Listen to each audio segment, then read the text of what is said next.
दर्शकों, इस वक्त हमारे समक्ष है लैंडमार्क ऑर्चिड इंफ्रा के सीएमडी विनोद नालमवार सर। नालमवार सर, हमारे चैनल में आपका स्वागत है।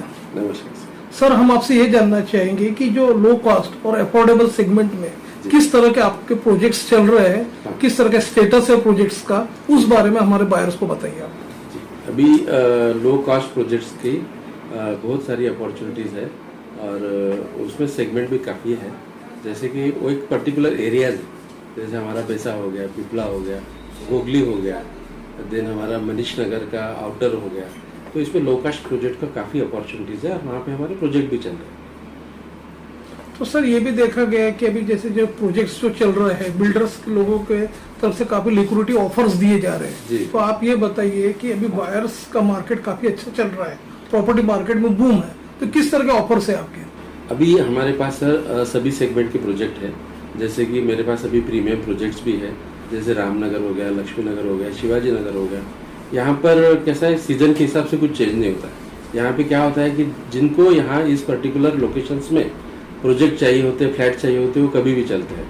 और जैसे हमने जो लो कॉस्ट हमने जो बोल रहे हैं, वहाँ पर थोड़ा सीजन का इफेक्ट होता है। जैसे मार्केट लो है, हाई है, उसके हिसाब से चलता है। बट अभी आज हमारा जो एरिया है, जो वर्धा रोड से पैरेलल एरिया जो है, जो मनीष नगर है, न्यू मनीष नगर है, चीज भवन है, इधर में बहुत सारा स्कोप है। मतलब इधर ऐसा है कि साल या 2 साल बाद में पूरा एरिया चेंज हो जाता है। मतलब काय पायलट जिसको बोलते हैं ना, वो सब हो जाता है।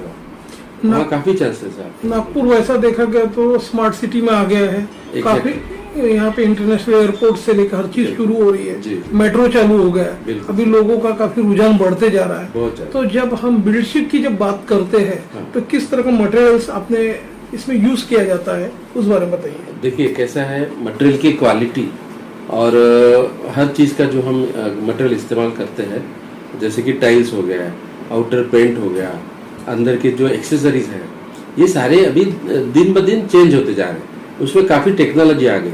जैसे टाइल्स का आप उदाहरण लेते हैं, तो उसमें बहुत सारी शाइनिंग आ गई। पहले जैसे टाइल्स अभी नहीं रही। और टाइल्स जो है, पहले मार्बल लोग प्रेफर करते थे, आजकल टाइल्स की इतनी अच्छी क्वालिटी है कि मार्बल को लोग नहीं चाहते, टाइल्स चाहते। उसमें बहुत सारे डिजाइन और बहुत टफ टाइल्स आ गई अभी, तो लोग वही सब जा रहे हैं टेक्नोलॉजी के पीछे अभी, और दैट इज बेटर।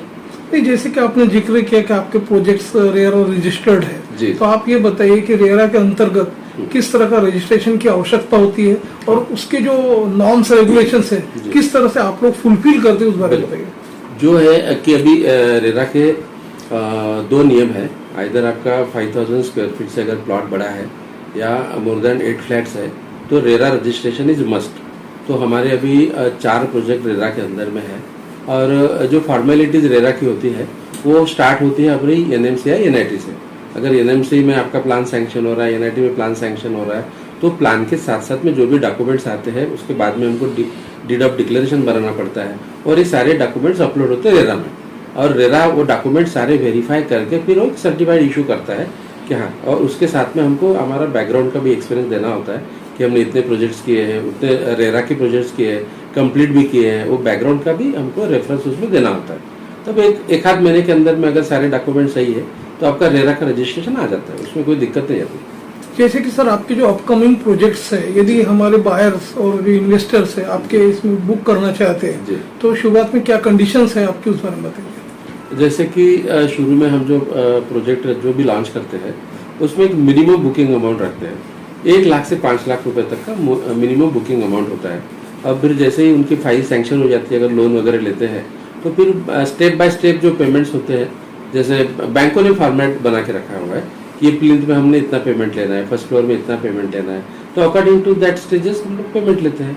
वो हमारे कुछ नियम नहीं रहते हैं, वो पेमेंट्स होता है कि बैंकों ने फॉर्मेट बना के रखा है, पेमेंट जाते हैं वैसे। ओके, शहर, विदर्भ और इंटरस्टेट के दर्शक, लैंडमार्क ऑर्चिड इंफ्रा के सीएमडी विनोद नालमवार सर आपको लाइव देख रहे हैं। इवन आपके कॉर्पोरेट ऑफिस का नंबर और एड्रेसेस हमारे स्क्रीन पे फ्लैश हो रहा है, उसे देख के वे कभी भी आपसे संपर्क कर सकते हैं। इवन साइट विजिट का भी बेनिफिट उठा सकते हैं। बिल्कुल सर। तो सर, चलते चलते हमारे बायर्स को आप ये भी बताइए कि अभी जब फाइनेंस का जब पार्ट आता है, तो काफी जो बिल्डर से 80 to 90% फाइनेंस करवाते हैं, तो आप ये बताइए फाइनेंस के अलावा जी। आपका किस बैंकों से फाइनेंस का टाइप जी। है, और सेकंड थिंग, और किस तरह के गवर्नमेंट की कुछ सब्सिडी भी मिल रही है क्या, थोड़ा उस बारे में भी बताइए आप। ऐसा है कि 2 या 3 जो बैंक्स है जो मेनली हाउसिंग फाइनेंस करती है, एक HDFC है, एक SBI है।